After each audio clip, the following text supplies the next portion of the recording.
क्या आपने कभी सोचा है कि हमारे धर्म में जो बातें बताई गई है वह सिर्फ आस्था है या फिर उनके पीछे कोई गहरा विज्ञान छुपा हुआ है?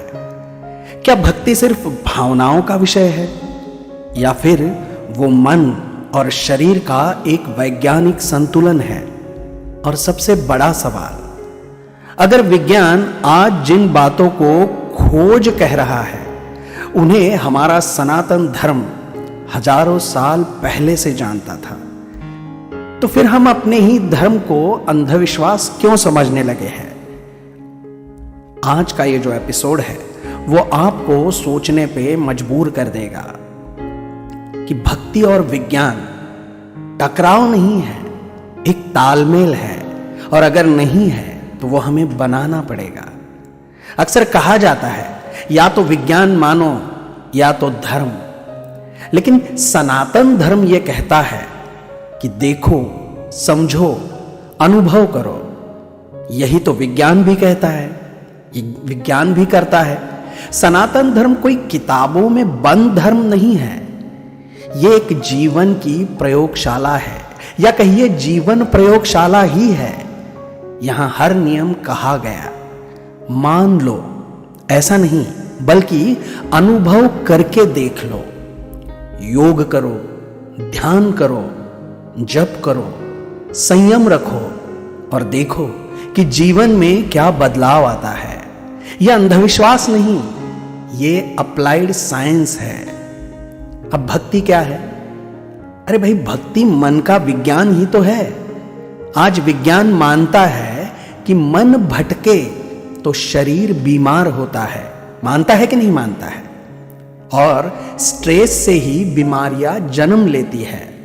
एंजाइटी, डिप्रेशन मन से ही तो शुरू होते हैं। लेकिन हमारे धर्म ने क्या कहा?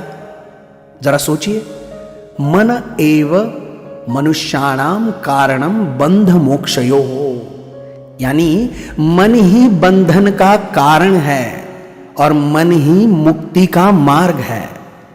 नाम जप, ध्यान, भक्ति, ये सब मन को प्रेजेंट मोमेंट में लाने की तकनीकें हैं। ये समझिए आप। आज जिसे विज्ञान कहता है माइंडफुलनेस, मेडिटेशन, ब्रीथ कंट्रोल, वही हमारे यहां जप, ध्यान, प्राणायाम के रूप में सदियों से है, जो चले आ रहे हैं और अब तो पूरी दुनिया भर में डंका बजा रहे हैं। अब बहुत लोग पूछते हैं कि भाई, सुबह उठकर सूर्य को जल क्यों देना चाहिए? यह अंधविश्वास है या विज्ञान है? बराबर है ना? कई लोग कहते हैं कि सूर्य को जल देना क्या बकवास है। अरे लेकिन जरा परत हटाकर देखिए, सुबह की धूप में विटामिन डी मिलता है, आंखों की रोशनी मिलती है, पीनल ग्लैंड का एक्टिवेशन होता है, हाँ? और वो क्या कहते हैं उसे? सिरकैडियन रिदम का संतुलन होता है। और जब जल की धार से सूर्य को हम देखते हैं तो आंखों पर सीधा प्रभाव नहीं पड़ता, साथ ही सुबह जल्दी उठने की आदत लग जाती है, मन को अनुशासित बना देती है। यानी एक छोटी सी धार्मिक प्रक्रिया, क्रिया, शरीर और मन दोनों के लिए विज्ञान है। अब बहुत लोग बोलते हैं कि मंदिर की घंटी, शंख और आरती ये क्या है? ये सिर्फ परंपरा नहीं है, इसे समझिए। मंदिर की घंटी, शंख, आरती ये सिर्फ परंपराएं नहीं है। मंदिर की घंटी की ध्वनि मन की नकारात्मक तरंगों को तोड़ती है। शंखनाद फेफड़ों की क्षमता बढ़ाता है और वातावरण को शुद्ध करता है। आरती की लौ, जो दीप जलता है आरती में, आंखों और मन को एकाग्र करती है। आज का विज्ञान कहता है sound therapy, light therapy, frequency healing, और हमारा धर्म, हमारा सनातन धर्म क्या कहता है? वो इन्हें रोजमर्रा का जीवन बना चुका है, सालों से, सदियों से बना चुका है। ये आप बात कब समझेंगे?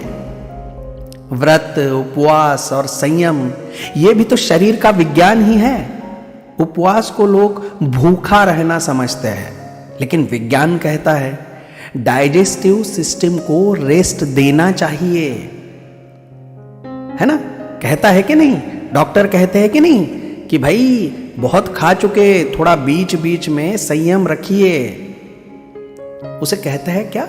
ऑटोफैगी, ऐसा कुछ तो शब्द है वो। मेटाबॉलिज्म रीसेट होता है उससे। और हमारे शास्त्र क्या कहते हैं? उपवास से इंद्रियों पर नियंत्रण आता है, यानी शरीर अधिक मन दोनों की सफाई। ये विज्ञान है या ये धर्म है? आज जिसे इंटरमिटेंट फास्टिंग कहते हैं, वो हमारे यहां व्रत था। अब सोचते हैं ना कि फिर ये भक्ति क्यों जरूरी है आज के जीवन में? अरे भाई, आज इंसान के पास विज्ञान है लेकिन दिशा नहीं है। आज तकनीक है लेकिन नैतिकता नहीं है। आज आपके पास जानकारी तो बहुत है, बहुत सारी इंफॉर्मेशन है, लेकिन उस इंफॉर्मेशन को यूज करने के लिए विवेक नहीं है। सनातन धर्म ने कभी नहीं कहा कि सब छोड़ दो।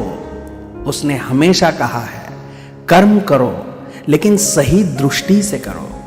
यही कारण है कि कर्म, धर्म और विज्ञान तीनों साथ चलते हैं, कदम से कदम मिलाकर चलते हैं। अब बताइए, सनातन धर्म इतना प्रगत क्यों है? हाँ, क्योंकि ये समय के साथ बदलता नहीं है, समय से आगे चलता है। यह धर्म नहीं थोपता, ये हमारी समझ को विकसित करता है। ये डर नहीं देता, ये विवेक देता है। और यही कारण है कि आज पूरी दुनिया योग, ध्यान, मंत्र सब हमारे भारतवर्ष से सीख रही है। भक्ति अधिक विज्ञान मतलब सही कर्म। जब भक्ति होती है तो अहंकार नहीं रहता, जब विज्ञान होता है तो अंधविश्वास नहीं रहता, और जब दोनों साथ होते हैं तो जीवन संतुलित होता है। सनातन धर्म यही सिखाता है, जानो, समझो और फिर मानो। अंत में मैं यही कहना चाहूंगा कि भक्ति आंख बंद करना नहीं सिखाती है, भक्ति आंखें खोलना सिखाती है। विज्ञान प्रश्न करना सिखाता है ना? विज्ञान हमें प्रश्न करना सिखाता है, और सनातन धर्म उत्तर खोजने की आजादी देता है, स्वतंत्रता देता है। इसलिए अगली बार जब कोई कहे ये तो अंधविश्वास है, तो मुस्कुराकर कह दीजिए नहीं, ये अनुभव का विज्ञान है। जय श्री राम, जय सनातन। मिलते हैं अगली वीडियो में बहुत जल्द। तब तक आपका दिन शुभ रहे। धन्यवाद। राधे राधे।